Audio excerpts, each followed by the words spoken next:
MOD funding drones, Mal? Yes, the Observer reports this morning that they're funding the development of fully autonomous killer drones. Now, we have semi-autonomous weapons already. A drone today can adjust its flight path for weather conditions, for example, but it can't decide who it's going to target, who it's going to kill. If we introduce fully autonomous killing machines, we raise all kinds of ethical dilemmas. Questions like, will an unscrupulous general blame the machine if something goes wrong? Will further distancing ourselves from a real battlefield? It is that, it's the distance that we were talking about with the distance from the veterans, the distance from you being on the ground to...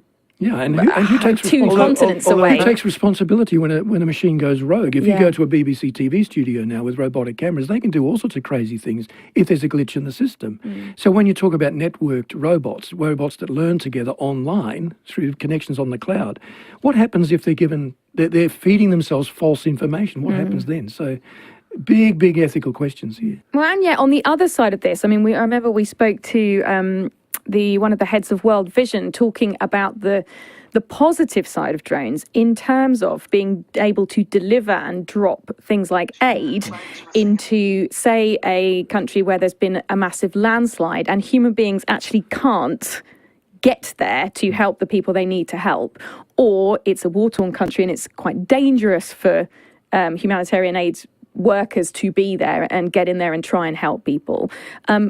In that sense, drones can go beyond where people can, and you can sort of load them from a safe distance and send them in, and that's got to be a positive. They're semi-autonomous drones. They're being controlled by somebody. Yeah.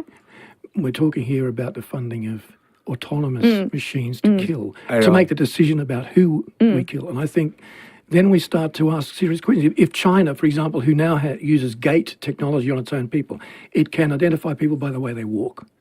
So if China gets hold of this sort of technology, what happens in the battlefield? What if some rogue American president takes over and his foreign policy is even worse than Trump's? What happens with this technology in those hands? Yeah, it asks a lot of questions. I know that certainly the Bishop of Oxford is sitting on this AI board for the government at the moment, and they are talking through things like this, issues that we are going to have to discuss in the next 10 years, which seems, from our childhood, quite futuristic, Well, they're developing it now. They're developing this. Obviously, driverless cars are effectively around the corner. Sure. And although we have been saying that for years, but they are around the corner. And so you get the car to drive from A to B. That's great. And then you've got to make all sorts of other programming in the software. And like I say, the AI has to decide. So there's a dog and a child, and you're out of control. Which one do you run over? Well, you run over the dog. Okay. But then you've got to program it into more complex scenarios and situations. There's two people there, there's one person there. Which one do who do you hit?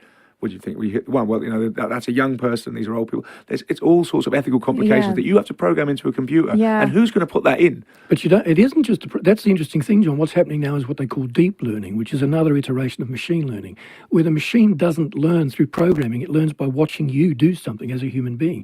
So NVIDIA has a car now that drives itself. It learns to drive by watching you drive. This is deep learning. Technologists don't even understand how it happens. They just know that it does. Oh, see, that creeps me out. Well, John, you think about that with Mal. fully autonomous killing machines, then you have a problem, don't you?